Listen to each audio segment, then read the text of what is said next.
She says, "Are you a real inventor?" And I said, "Yeah, I'm an inventor." And I sort of talked about cell phones, and I invent cell phones. She says, "Well, I thought all black inventors were dead." No, I think one of the greatest stories that ever been told is the contribution of black Americans in the 60s and the 70s and the contributions that they've made in technology. To be able to teach young people that the scientists, engineering, and mathematics are the foundation of our society. The satisfaction that you get when you look back, like today when I see how many people can use cellular telephone systems, and many people talk to me all the time and say, "Well, I didn't know that it was a black guy that invented digital cellular communications." Today we spotlight Jesse Russell, whose innovations in digital signal processing led to the modern cell phone that changed the world. Few of us can imagine life without our cell phone.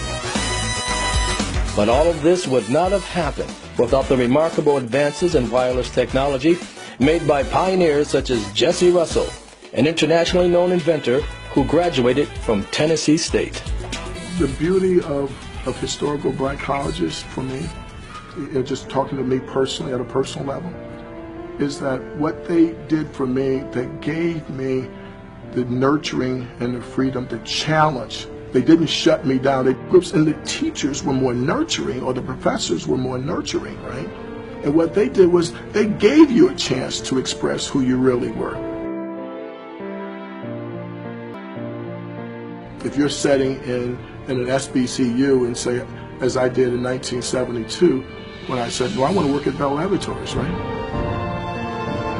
I ended up at Bell Laboratories, and in 1980, I was selected as one of the most outstanding engineers in America under the age of 32. Once I won that award I was telling you about earlier, I didn't know anything about cellular radio.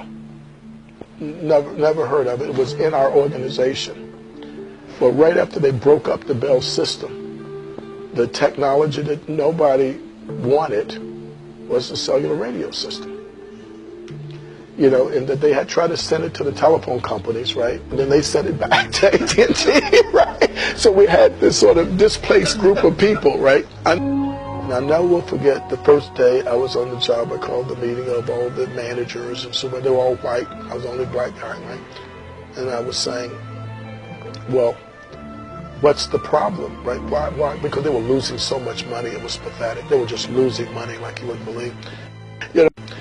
You know, they said, the problem is that we can only make money when people are in the cars and the phone rings and they answer it. If they don't answer, it said most of the time people are not in the cars, right? And so what I said was, well, that seems like an easy problem to solve, right? Why don't we just take the phone out of the car and just put it on the people?" And I said, "I guarantee you, if you put the phone on the people," I was thinking about just making money, right? So I said, "I guarantee if you put the phone on the people, when it rings, they'll grab the phone." And I said, "Every time they grab the phone, we'll make $1, right?" You know, right? You can tell a brother coming from the street, right? It's like selling stuff, right? So I said, "Every time they hit the phone, right, we'll make $1, man." And I said that we could turn the business around. At the time, I didn't know that the phones looked like the ones, and they had these big bodies, you know, and so y'all look like you about it, right? And so they were very nice, and they didn't. And so they were very nice, and they didn't say, "Look, it was kind of stupid for you to think that we could actually put these kind of phones on the page."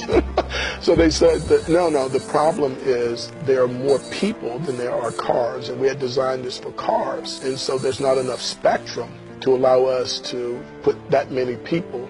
That's why you can't do that, right? Then I said, "Oh, that's what your problem is." What they didn't know, I was probably one of the leading authorities in digital signal processing. Because that's how I'd gotten the award before, but they didn't know that, right? So what I said was, oh, that's a simple problem to solve. What we'll do is that we'll completely digitize the speech. We'll substantially reduce the amount of bandwidth required on a per-user basis. And I described to them how you could do that, by what modulation schemes you would use and so forth. Then I said, if you do the math on that, and I can show you how we do that you could get 4 times the number of people in the same amount of spectrum.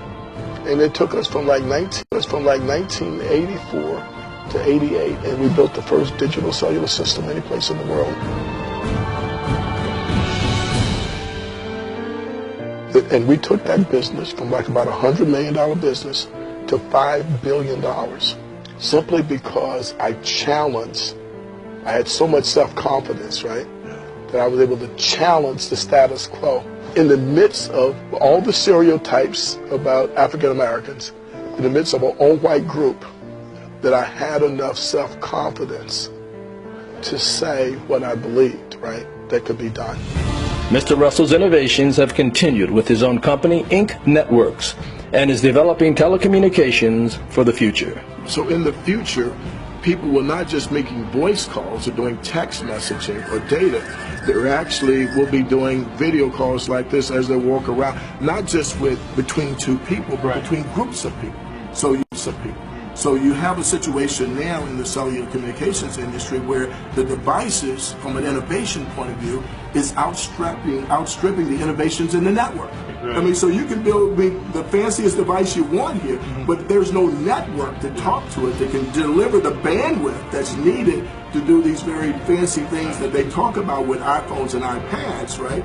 Then you have a very limited thing where if you want more bandwidth on this device, then it's better to put the radio transmitters inside the building. And once you do that, you now can build a very broadband signal going up as well as coming down. Now you change the whole tenor of how you design cellular systems. And that's basically what we did. I used to go out